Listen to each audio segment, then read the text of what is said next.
that was great. Thank you, Yus. That was awesome. Okay, so I'm going to read a story that I read at the aquatic variety show, but my drunken mother was heckling me the whole time, so I'm going to give it another try. Those of you that were there know. It's the truth. It is the truth. Okay, so, and then I have new stuff, so hold tight. Alright, so this is called Tiny-Tailed Creature number 1. And that's because I wrote a number 2. So this is number 1. Okay.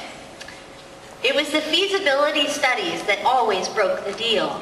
The prehistoric conch shell could run abstracts all day, but when it came to execution, the shell was limited. The objective was clear: seal the entrance.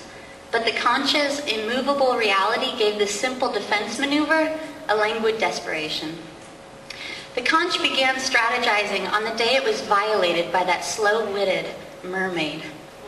While assuming the position most preferable to attracting a thick snail, the gastropod was entered by a frantic and disorientated mermaid of smallish stature. Within seconds, the mermaid had swam the spiral labyrinth, occupied the inner sanctum, and forever sealed the shell's fate. Even if the mermaid had pulled a fast U-turn, the puncturing of that sacred space by a non-shell, by a non-snail, spelled ruin for any shell. And furthermore, the mermaid didn't leave. The mermaid coiled up into a tailed fetal position and starved to death. A process which took 3 weeks. The conch slid deeper into depression while listening to the tiny heartbeat diminishing day by day. The death and subsequent smell of rotting half fish, half human was truly agony. Everlasting loneliness could have been the worst outcome of the episode. Sure, there was the slow death and the horrid smell, but there was also a dim light at the end of the tunnel. Surely, after a few months, the mermaid would disintegrate. Unfortunately for the conch, the rotting mermaid did not vanish. Instead, it evolved into a tiny mermaid skeleton that undulated with every shift of the shell's inner sea. No longer bound by muscle to the fetal position, the little skeleton tumbled around drunkenly. Every time the bony tail or elbow jabbed into the shell's inner lining, the conch again swore a resolve to seal its own entrance. Sure, the skeleton would be forever locked inside, but the current variations in the inner sea would calm.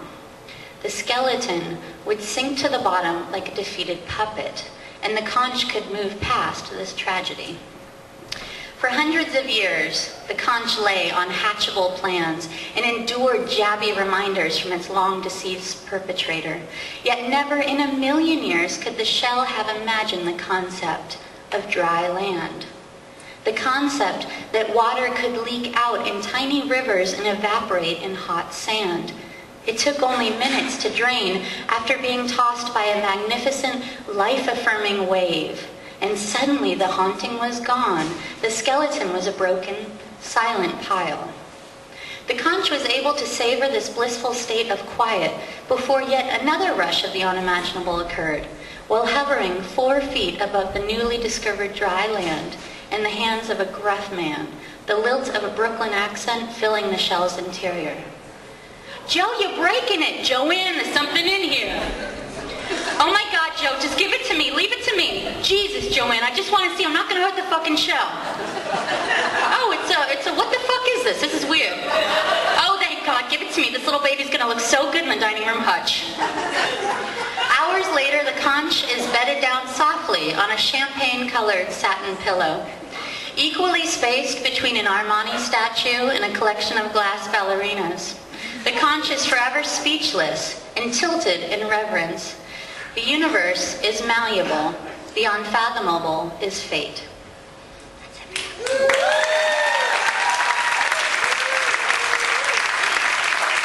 Okay.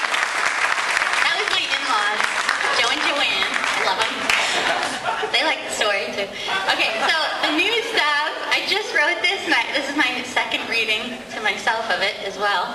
But I wanted to start writing down my memories, my childhood memories. So I started with verbs and then the thing that happened. And so I have it organized by year. So I'll just read the year and the age and then the memory. Okay, 1986, 6 years old. Hunting for the golden egg in the yard behind the rectory. Giggling nuns in Los Angeles sunlight. Kissed by Jimmy Arrow. Ooh, yeah, he was a good one. All right, 1987, 7 years old. Forgotten by the last moving truck. Running and crying to the new house. That's sad, right? Some of them are sad. Stay with me. Okay. Here's another one from 87. Sitting on the nun's lap with hand in the door jamb when slammed shut. Bleeding knuckles and hysterical habits swarming. Taken to the toy store with bandaged hand. Same year. Sponge bath by Chinese woman friend. Smelling her fried chicken. Okay. No, it was really fried chicken. It wasn't something weird. Okay. All right, 1988. 8 years old. Okay. Horrified that my mom showed up to recess duty with curlers in her hair, pretending not to care so no one else would, locked up in a game of London Bridges. Same year. Crouching in the wheel well of the blue Ford wagon, wondering if Mom will ever come back from shopping, picking at knee scab and humming Take Me Out to the Ball Game. 1989, 9 years old. Ass kicking served up with handball prowess. Beatings in foursquare, running, kicking, scoring superiority. Weep you wussy brownies, I am queen. Ego when I was a kid. I mean, I still do, but whatever. Okay. Okay, same year, 89. Dragging the sledgehammer with brother. Watching Dad pound the possum into the bricks. Watching two possum halves convulse into the pool. Watching pool turn red. Yeah. That was a good one. Okay. 1990, 10 years old. Kickball change in black capezios. 1991, 11 years old. Sitting on the carpet of my bedroom with cassette tape rolling out Lou Reed, drawing on partially developed breasts with older sister's lipstick, breaking out the gummy bears from the family earthquake kit, one by one. 92, 12 years old, making out in cold sand. 93, 13 years old. There's a lot of these, 13. Okay. Yelling across the gym to my PE teacher, go fucking masturbate! Lying to my mom about it. Okay. These are all true, it's terrible. Okay. 13 years old again, dropping acid in dilapidated mansion, watching my best friend wave her arms in flight above Pacific Coast Highway, being forced into basement by boys I didn't know. Same year. Naming my bong Joshua. Hiding it in the bushes, finding it stolen. Okay, same year. Wailing mother in next room over, playing my music louder. Same year. Stealing wallets, throwing them empty into the ivy. Okay, 1994, 14 years. Ooh, this one's mean. Plagiarizing my mom's signature in front of the school cunt behind the desk. Hating that bitch for being my worthless godmother. She was. Enjoying a shady triumph when both the bitch accepts the bold gesture and files the note. Kind of still hate her, I guess, huh? Okay, again, same year. Taking the Greyhound up and down the California coast. Passing out joints to recently paroled inmates from Pelican Bay State Prison.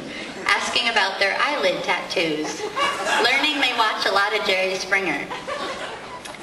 1995, 15 years old. Wearing clothes out of Lost and Found. Staying in Santa Barbara compound. 1996, 16 years old. Driving with boyfriend to San Francisco. Following Hale Bop and almost running out of gas. Smoking joints and bleeding into the seats of his Ford Bronco. 1997, last one, 17 years old. Going to mad Hollywood art parties, throwing flaming couches onto Hollywood and Vine, swimming in a pool of green paint and slamming imprints into walls, deciding to be an artist.